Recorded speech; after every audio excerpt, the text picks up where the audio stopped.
예, 우리 다 같이 기도하고 성경 통독 시작하도록 하겠습니다. 하나님 아버지, 오늘도 우리에게 아침을 열어주심을 감사드립니다.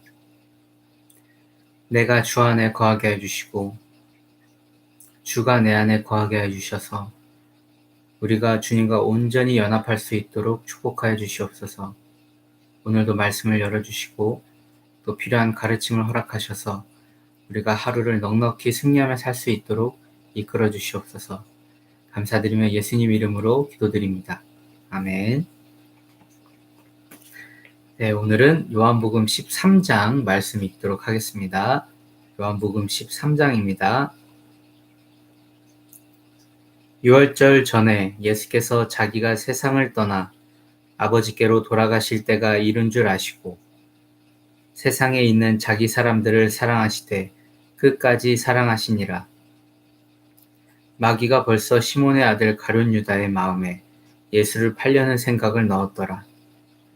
저녁 먹는 중 예수는 아버지께서 모든 것을 자기 손에 맡기신 것과 또 자기가 하나님께로부터 오셨다가 하나님께로 돌아가실 것을 아시고 저녁 잡수시던 자리에서 일어나 겉옷을 벗고 수건을 가져다가 허리에 두르시고 이에 대야에 물을 떠서 제자들의 발을 씻으시고 그 두르신 수건으로 닦기를 시작하여 시몬 베드로에게 이르시되 베드로가 이르되 주여 주께서 내 발을 씻으시나이까?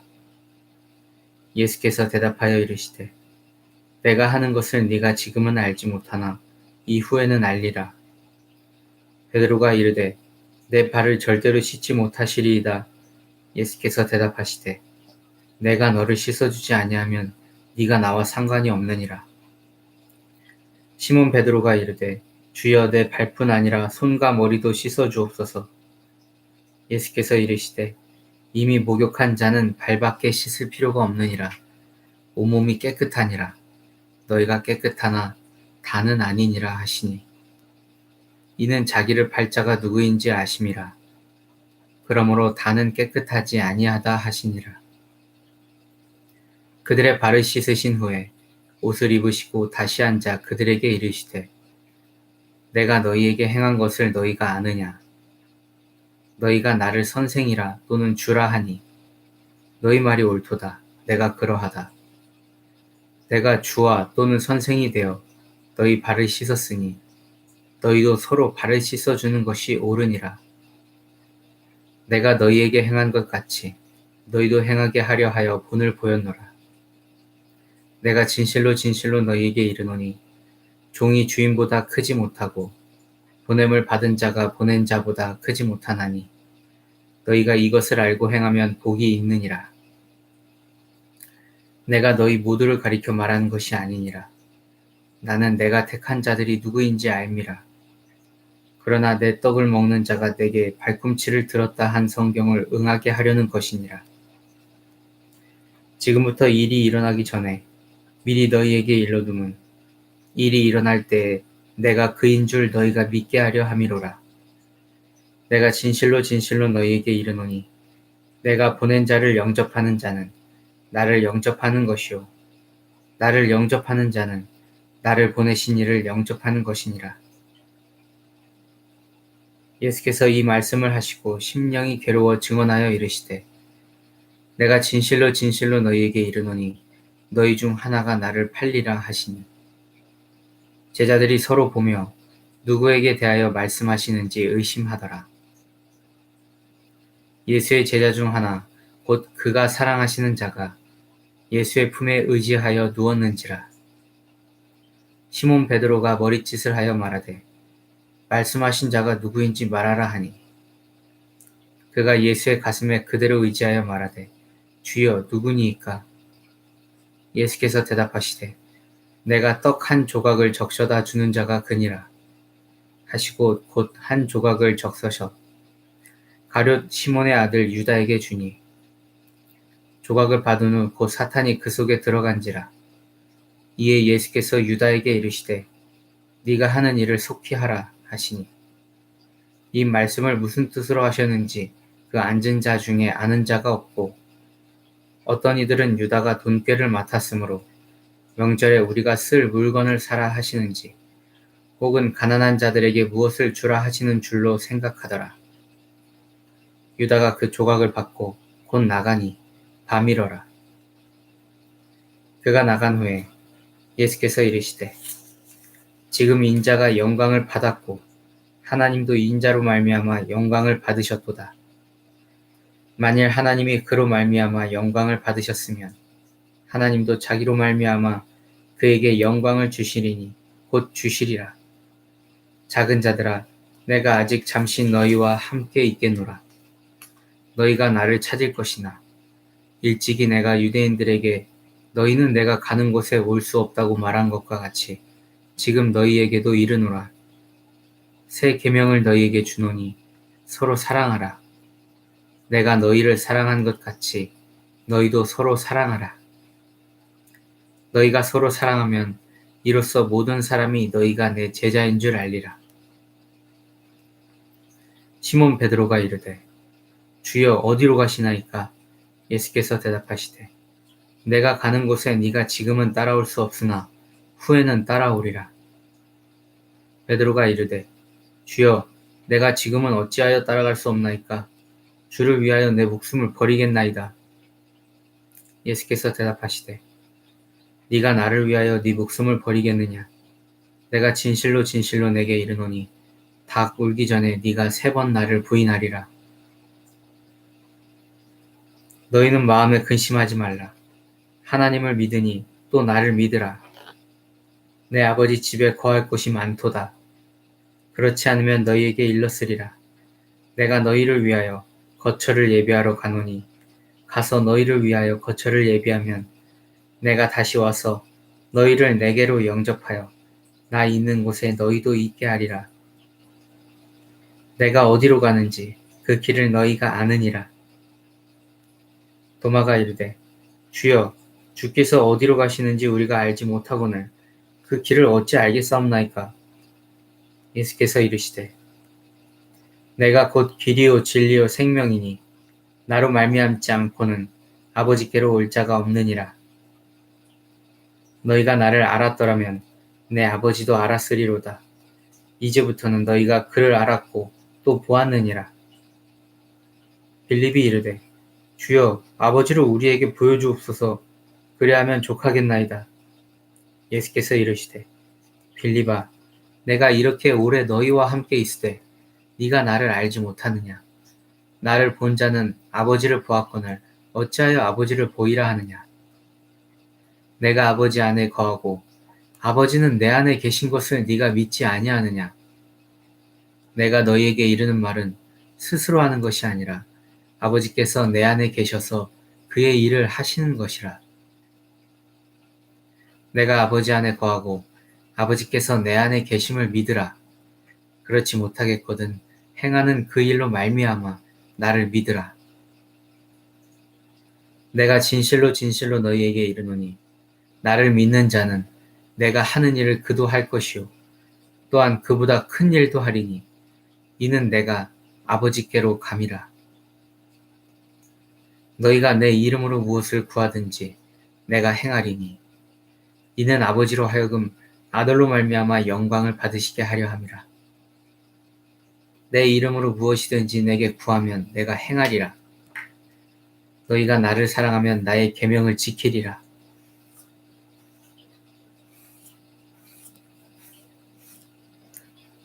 내가 아버지께 구하겠으니 그가 또 다른 보혜사를 너희에게 주사 영원토록 너희와 함께 있게 하리니 그는 진리의 영이라. 세상은 능히 그를 받지 못하나니 이는 그를 보지도 못하고 알지도 못함이라. 그러나 너희는 그를 아나니 그는 너희와 함께 거하시며 또 너희 속에 계시겠음이라. 내가 너희를 고아와 같이 버려두지 아니하고 너희에게로 오리라. 조금 있으면 세상은 다시 나를 보지 못할 것이로되 너희는 나를 보리니 이는 내가 살아있고 너희도 살아있겠음이라. 그날에는 내가 아버지 안에 너희가 내 안에 내가 너희 안에 있는 것을 너희가 알리라. 나의 계명을 지키는 자라야 나를 사랑하는 자니 나를 사랑하는 자는 내 아버지께 사랑을 받을 것이요 나도 그를 사랑하여 그에게 나를 나타내리니. 가룟이 아닌 유다가 이르되 주여 어찌하여 자기를 우리에게는 나타내시고 세상에는 아니하려 하시나이까. 예수께서 대답하여 이르시되 사람이 나를 사랑하면 내 말을 지키리니 내 아버지께서 그를 사랑하실 것이요 우리가 그에게 가서 거처를 그와 함께 하리라. 나를 사랑하지 아니하는 자는 내 말을 지키지 아니하나니 너희가 듣는 말은 내 말이 아니요 나를 보내신 아버지의 말씀이니라. 아멘. 오늘은 24절까지 읽었습니다. 요한복음 14장 24절까지 읽었습니다. 제가 말씀을 읽기 전에 기도를 했는데 내가 아버지 안에 그리고 아버지가 내 안에 이 기도가 나오더라고요. 근데 이상하게 오늘 말씀의 전체가 아버지가 내 안에 내가 아버지 안에 그 말씀을 하시네요. 오늘 다시 느낍니다. 이 성경 통독 시간을 하나님께서 축복하시는구나. 성령님께서 함께 하시는구나. 그런 생각을 또 하게 됩니다. 14장 12절에 보시면 내가 진실로 진실로 너희에게 이르노니 나를 믿는 자는 내가 하는 일을 그도 할 것이요 또한 그보다 큰 일도 하리니 이는 내가 아버지께로 감이라. 이런 말이 나와요. 예수님보다 더 큰 일도 한다. 이런 얘기가 나오는데 그게 우리가 예수님보다 더 큰 자다 이런 뜻이라고 보는 것보다는 예수님이 우리의 모든 구하는 것을 응답해 주실 것이다. 그리고 예수님이 하신 그 일도 우리가 동일하게 할 것이다. 라는 말씀을 약속을 해주시는 거죠. 그러나 예수님은 곧 십자가에 달려 돌아가시고 다시 부활하시고 그리고 나서 영광을 받으셨기 때문에 이 땅 안에 계실 수가 없어요. 하나님의 영광이 임하는 날이 오기까지 다시 하나님께로 올라가 하나님의 아들로서의 그 보좌에 앉으심이 그리고 영광 받으심이 있게 되는 것입니다. 예수님의 첫째 초림의 모든 사역들을 다 마치신 것이죠. 충성되이 감당하신 것이죠. 그래서 그 일을 다 마치셨고 지금은 하나님 우편에 앉아 계시고 온 세상을 심판하기 위하여 모든 것들을 예비하여 놓고 계십니다. 우리가 가야 할 천국 본향에 우리 거처를 다 마련하고 계시고 거룩한 도성 새 예루살렘을 마련하고 계실 것이며 그리고 우리가 예수 그리스도와 함께 거한다고 하셨으니 지금도 예수님께서는 예수님의 영, 예수님께서 보내신 성령을 통하여서 우리와 함께하고 계십니다. 그리고 지금도 일하고 계시고 예수님이 행하셨던 우리와 함께 계실 때 이 땅에서 행하셨던 그 모든 일들을 우리 믿는 자들을 통하여 아직도 이루고 계십니다. 그렇기 때문에 예수님의 본체는 하늘로 올라가셨죠. 그래서 우리가 덩그러니 혼자 남은 것을 굉장히 주님께서도 걱정을 하셨어요. 그래서 예비하신 보혜사 성령을 우리에게 보내주신 것입니다. 마가의 다락방 사건 이후로 예수 그리스도를 믿는 모든 사람들이 한 사람도 제외 없이 성령 충만함을 받게 된 것입니다. 성령님도 한 하나님이시고 만군의 왕, 그보다 더 큰 이가 없는 스스로 계시니 그분이 바로 성령님이십니다.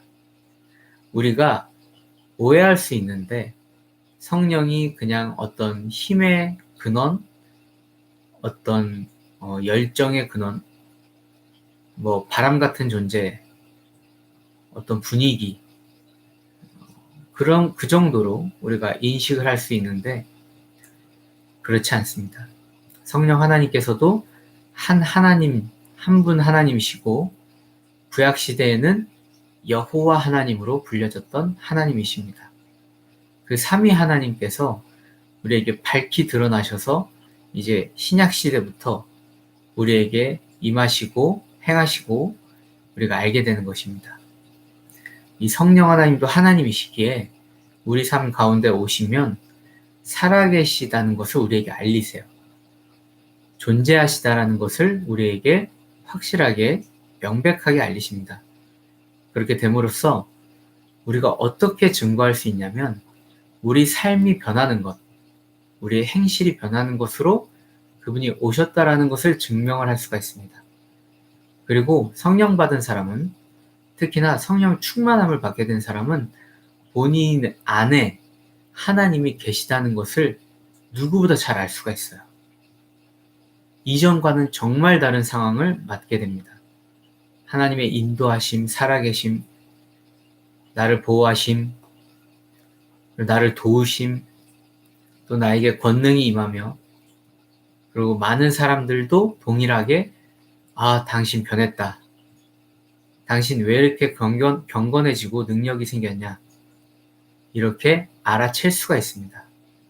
우리가 이제껏 지킬 수 없었던 주님의 말씀들을 지킬 수 있는 힘이 생기게 되고 우리 마음속에 경향성이 심겨지게 되는 것입니다. 그래서 성령의 9가지 열매, 그것이 왜 열매냐면 성령께서 우리 안에 심겨지셨기 때문에 당연히 우리는 그 열매를 보게 되는 것이죠. 그래서 성령의 9가지 열매라고 하는 것입니다. 당연히 맺게 되는 것입니다. 그래서 우리에게 중요한 것은 성령을 받았느냐 아니면 다른 것을 받았느냐, 그것이 중요하고요. 그리고 성령을 받은 사람이라면 성령을 소멸하느냐 아니면 성령의 열매를 맺느냐, 이것이 또 중요합니다. 그러니까 먼저는 하나님께 받은 성령이어야 합니다. 성령과 비슷한 것으로는 악령이 있겠죠. 영적인 존재입니다. 똑같이 초월적인 존재고 능력을 행할 수 있으며 권세가 있고 신비합니다. 그러나 예수 그리스도로 향하는 그 힘을 발휘할 수 없습니다. 예수 그리스도로 가기까지의 힘이 아닌 자기의 왕국을 세우며 자기의 이익이 커지는 것을 바라보며 다른 사람들을 주께로 인도하기보다 자기에게로 인도하고 사람의 일을 더 돈독히 세워나가는 일을 하게 되죠. 겉으로 보기에는 신령한 영이지만 성령과 악령은 이렇게 다릅니다. 악령은 사단에게로부터 왔으며 성령은 예수님으로부터 온 것입니다. 먼저 우리가 성령을 받고 살아갈 때 성령을 소멸하는 죄들이 몇 가지 있습니다. 우리가 하나님께 명백한 득죄를 할 경우에 나도 인지를 하고 있고 말씀에도 나오고 있고 공동체에도 손상을 입히며 자신의 모든 관계를 손상을 입힐 정도로, 특히 자기 몸에다 짓는 죄, 음란죄, 그리고 나도 알고 있는 명백한 죄인데 내 의지로 죄를 향해서 달려갈 때 그때 성령께서는 소멸되십니다. 명백하게는 성령께서 함께 계실 수가 없습니다. 그렇게 성령을 소멸할 수 있고요. 또 성령이 하는 그런 사역들, 성령이 이끄시는 일들, 또는 성령에 사로잡힌 사람들을 대적할 때 그때 성령께서도 소멸되시고 이는 돌이킬 수 없는 죄가 될 수 있습니다.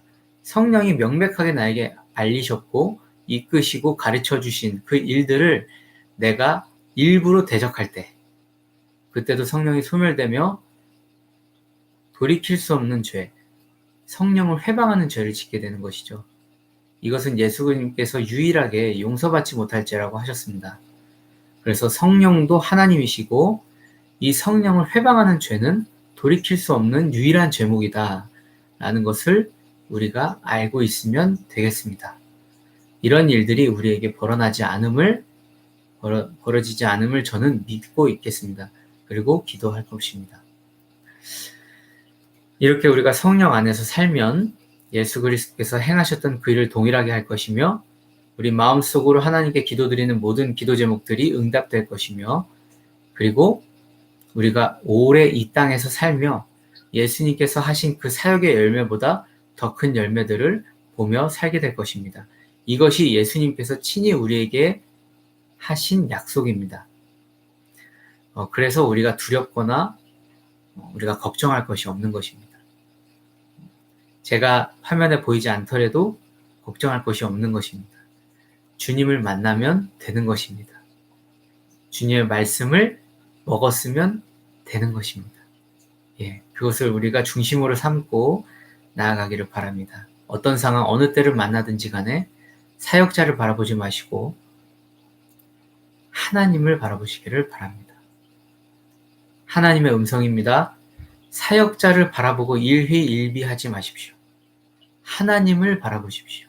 그것이 모든 신앙생활의 본질입니다. 사람을 바라보지 마시고 하나님을 바라보시고 기뻐하십시오. 감사합니다. 우리 내일 또 뵙도록 하죠.